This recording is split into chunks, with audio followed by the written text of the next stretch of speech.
one of the questions, we got a number of questions from a few people about mixing 808s. And I can't remember if we really talked about that. I know I've obviously talked about it with John. We talked about it with Baines as well.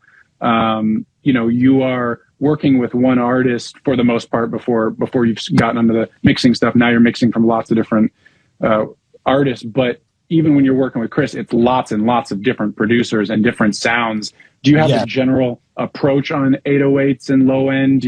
What do you like about the tracks you get? Do you have go-tos? You know, just anything to riff on that? Yeah, so I love 808. I love bass. To me, that's like the part that fills in all the bottom. When it's too much, when there's not enough bass, there's usually too much like high end for me. It's like too mid-rangey or too toppy. So, but with low end, like that's one of my favorite parts. And with CB Records, and you guys will notice like with the new album, like I like the bass up. And I've been mixing, like I mixed Gunna's album and then I just did Polo G's album, and like the bass is loud. And we like the bass loud. And I'm doing that for the CB stuff as well because, and he loves it too. Like Chris loves it when the bass is up and the kick is knocking. You know what I mean? Yeah. So for me, it's really important to get that 808 to really fill in the bottom.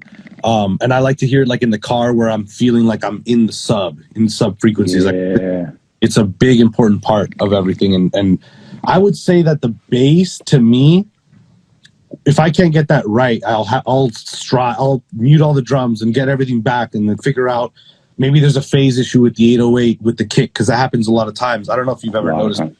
If you ever put if you play a record from the producer, it sounds fine, right? And then you put some plugins on the kick and you put some plugins on the bass, and now that phase relationship starts to change because of the delay on the tracks is different.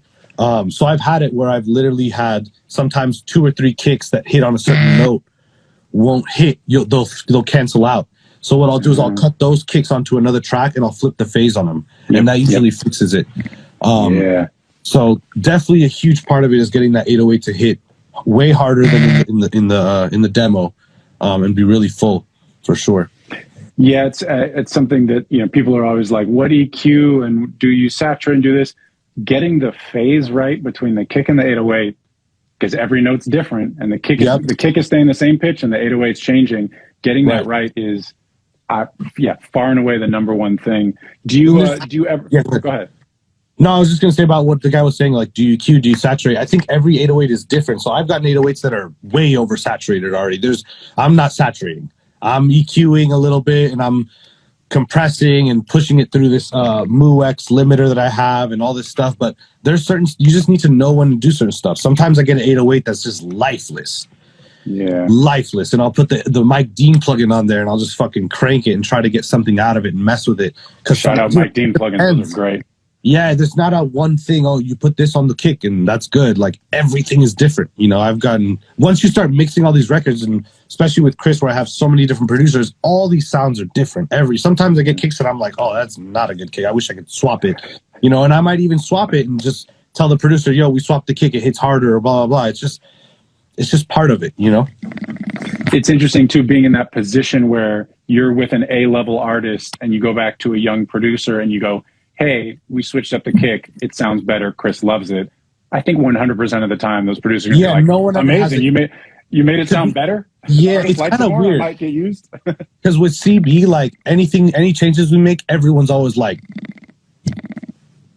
good with me, you know. But then I might work on another album for a different artist, and the producer is he wants this and this. So it just depends. With CB, people are usually pretty much like, whatever y'all think it should be is cool with us. You know, and I like that because it gives us, we're never going to do some shit that trashes the record. We're going to try to make the record better. And usually it's like, make it hit a little harder, or maybe we wanted to add a piano or whatever it might be. So I'll have a pianist, whatever they call them, come to the house or something with a keyboard and lay piano, whatever it might be. It's just part of creating a record.